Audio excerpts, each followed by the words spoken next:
El plan de la victoria del presidente de Ucrania, Volodymyr Zelensky, para finalmente poner fin a la guerra con Rusia. Después de más de 2 años de conflicto, el presidente ha presentado su estrategia ante el Parlamento. Pero realmente tiene lo que se necesita para cambiar el rumbo del conflicto. No se lo pierdan. Siglo Informativo, vamos a desglosar todo lo que sabemos, las reacciones, lo que esto significa para el futuro de Ucrania y de sus aliados. Primero es importante entender el contexto en lo que se presenta este plan. Desde el que comenzó la invasión rusa en febrero de 2022, Ucrania ha estado en lucha constante no solo por su territorio, sino por su identidad como nación. La guerra ha causado una devastación inmensa, tanto en términos de pérdidas humanas como de infraestructuras. Los ucranianos han demostrado una valentía increíble, pero la fatiga por la guerra está empezando a hacer mella. En las últimas semanas, las fuerzas rusas han logrado avances significativos, acercándose a ciudades claves como lo es Kupiansk, lo cual llevó a las autoridades a ordenar evacuaciones obligatorias. Esto ha generado una sensación de urgencia, más que todo entre los líderes ucranianos, ya que el apoyo de la población empieza a ver afectados. Según un estudio publicado en agosto por el Instituto Internacional de Sociología de Kiev, el 57% de los ucranianos ahora creen que se deben entablar negociaciones de paz con Moscú. El sentimiento general está cambiando y Zelensky lo sabe. Este miércoles 16 de octubre hizo su primera aparición en el Parlamento del año. Se presentó con lo que él llama su plan de victoria. Durante su discurso enfatizó que si comenzamos a implementar este plan, podríamos poner fin a la guerra en el próximo año. Su propuesta, que él describe como una estrategia de paz a través de la fuerza, tiene como objetivo reforzar la posición de Ucrania lo suficiente, al menos en el campo de batalla, para que Rusia se vea obligado a negociar. Zelensky destacó: este plan puede ponerse en práctica, depende de nuestros socios. Aquí es donde entra la necesidad del apoyo internacional. Pero ¿serán suficientes los aliados para respaldar esta ambiciosa estrategia? La respuesta de los aliados ha sido, como mencionamos, un poco tibia. Luego de su discurso, Zelensky ha estado en contacto con líderes en Washington y en varias capitales europeas para informarles sobre su plan. Sin embargo, el general Charles Brown Jr., jefe del Estado Mayor en Conjunto de los Estados Unidos, ha expresado ciertas dudas, señalando que el plan repite peticiones anteriores por más ayuda militar.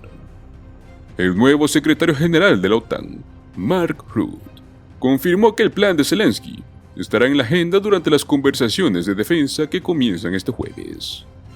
Pero aquí viene la gran pregunta: ¿qué sucederá realmente? ¿Serán los aliados lo suficientemente audaces como para implementar cambios significativos en su apoyo a Ucrania? Ahora profundicemos los detalles del plan de Zelensky. Él lo ha descrito como un puente hacia un futuro de acuerdo en paz. Tiene varias demandas claves. Necesita que sus aliados lo respalden. Algunas de las peticiones son las siguientes: una invitación formal para ingresar finalmente a la OTAN. Aunque esto es un objetivo ambicioso, parece ser poco probable en el contexto actual del conflicto. Levantamiento de restricciones sobre el uso de armas proporcionadas por Occidente. Este es un tema crucial, ya que permitiría a Ucrania llevar a cabo operaciones más audaces en territorio enemigo. Establecimiento de producción conjunta de armas con Ucrania. Zelensky ha señalado que Ucrania tiene abundantes recursos metalúrgicos, los cuales podrían ser utilizados por sus socios. Apoyo de los países vecinos para derribar misiles y drones rusos.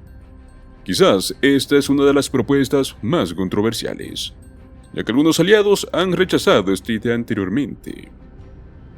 Zelensky enfatizó que comerciar con el territorio o la soberanía de Ucrania no es parte de su plan, lo cual es un mensaje claro para los aliados y los ciudadanos ucranianos.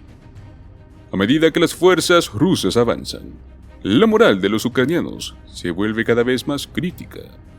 El discurso de Zelensky no solo se dirigió a los legisladores, también estaba diseñado para tranquilizar a la población.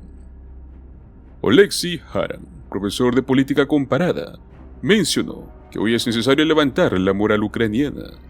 Con la fatiga por la guerra en aumento, la población está empezando a ver esta posibilidad de un enfoque conciliador. Sin embargo, algunos en Kiev aún no están convencidos. Anton Sokol, joven de 25 años, expresó sus dudas sobre el plan. Suena genial, pero tampoco es realista. Amigos, ¿qué opinan ustedes? ¿Será que este es el plan de Zelensky, una verdadera oportunidad para cambiar el rumbo de esta guerra? ¿O se tratará de una simple ilusión? Con un país en crisis y el apoyo internacional siendo crucial, las preguntas son más relevantes que nunca. Recuerda que si te ha gustado este análisis, no olvides darle un like, suscríbete y comparte este video con tus amigos, los que quieren estar al tanto de la situación. Queremos escuchar tus pensamientos en los comentarios. ¿Creen que los aliados apoyarán este plan? ¿Qué piensan de las exigencias de Zelensky? Nos vemos en el próximo video con Siglo Informativo.